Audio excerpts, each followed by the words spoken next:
Hello student, आज हम part 1 में हमने जो है बिज़नेस एनवायरनमेंट का मीनिंग और उनके कुछ फीचर्स के बारे में पढ़ा था। आज हम बिज़नेस एनवायरनमेंट की इम्पोर्टेंस के बारे में जो है वो स्टडी करेंगे। इम्पोर्टेंस का मतलब ये है कि जब बिज़नेस एनवायरनमेंट को स्टडी कर लिया जाएगा तो जो एक बिज़नेसमैन है उसके लिए क्या हेल्प रहेगी, यानी कि किस तरीके से जो है वो बिज़नेस को मैनेज कर सकता है। तो इम्पोर्टेंस ऑफ बिजनेस एनवायरनमेंट में सबसे फर्स्ट आता है identification of opportunity to get first mover advantage. अगर हम बिजनेस एनवायरनमेंट को समझ जाते हैं तो हम क्या करते हैं, अगर इन फ्यूचर हमारे पास कोई अपॉर्चुनिटीज़ हैं हम उसको आइडेंटिफाई कर लेते हैं, क्योंकि जो बिज़नेस एनवायरनमेंट यानी कि बिज़नेस को जो भी फैक्टर अफेक्ट करते हैं, अगर हमने उसको स्टडी कर लिया और ये पता लगा लिया कि वो किस तरीके से बिज़नेस को अफेक्ट करेंगे, तो हम इन फ्यूचर उन फैक्टर की वजह से जो भी अपॉर्चुनिटी क्रिएट होगी सबसे पहले जो है वो हम उसका फ़ायदा उठा सकते हैं। सेकंड आता है आइडेंटिफिकेशन ऑफ थ्रेट्स। थ्रेट्स का मतलब यहाँ पे है जो भी वार्निंग्स होती हैं या जो खतरे वगैरह, खतरा जो है, थ्रेट्स का मतलब ये है जो चुनौतियाँ होती हैं।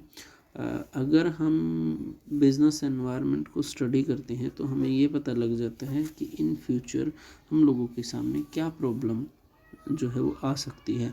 तो अगर हमें थ्रेट्स का पहले से ही पता है, अगर क्या हमारे सामने मुसीबतें आएंगे, अगर उसका पहले से ही पता है, तो उन थ्रेट्स को सोल्व करने में जो है एक मैनेजर्स को या एक बिजनेसमैन को हेल्प रहती है, अगर वो बिज़नेस एनवायरनमेंट को पहले से ही स्टडी कर लेता है।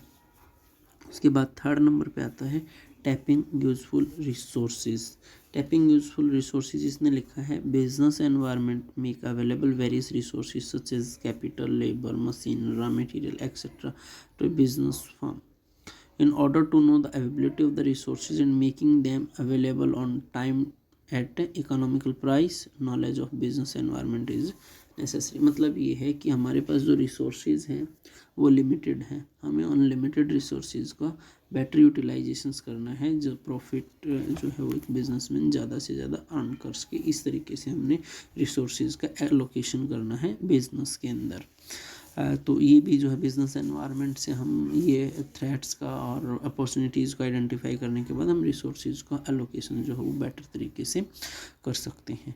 कॉपी विद रैपिड चेंज, ये कहते हैं जो बदलाव होता है, जो चेंज आ रहा है, टेक्नोलॉजी में चेंज आ रहा है, फैशन में जो चेंज हो रहा है, ये जो जिस तरह का भी चेंज एक बिजनेसमैन अपने बिजनेस के अंदर अगर चेंज को जल्दी अप्लाई कर लेता है तो वो लॉन्ग टाइम तक सर्वाइव कर सकता है।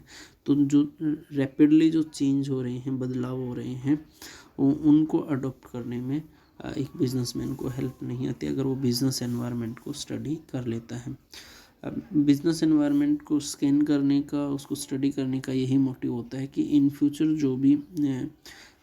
जो भी चेंज आएगा उसको इफेक्टिवली जो है वो अप्लाई किया जा सके, इफेक्टिवली जो है हम उसको उस चेंज को जो है अडॉप्ट कर सके ऑर्गेनाइजेशन के अंदर, बिजनेस के अंदर। नेक्स्ट आता है assistance in planning and policy formulations, क्योंकि एक मैनेजर्स को टाइम टू टाइम सबसे मेन उसका काम होता है डिसीजन मेकिंग का।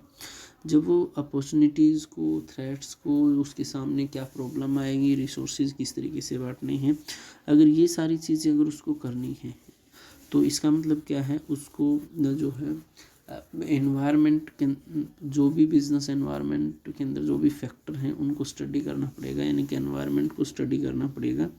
और जब स्टडी कर लेता है तो जो बिज़नेस के लिए बेनिफिशियल हो उस तरह की पॉलिसीज़ जो है वो फ्रेम कर सकता है। तो आज की क्लास में जो है, आज की वीडियो में हमने इम्पोर्टेंस ऑफ बिजनेस एनवायरनमेंट के बारे में जो है वो स्टडी किया है। ये कुछ इम्पोर्टेंस थी जो कि बिजनेसमैन को मिलती हैं अगर वो बिजनेस एनवायरनमेंट को स्टडी कर लेता है। Thank you.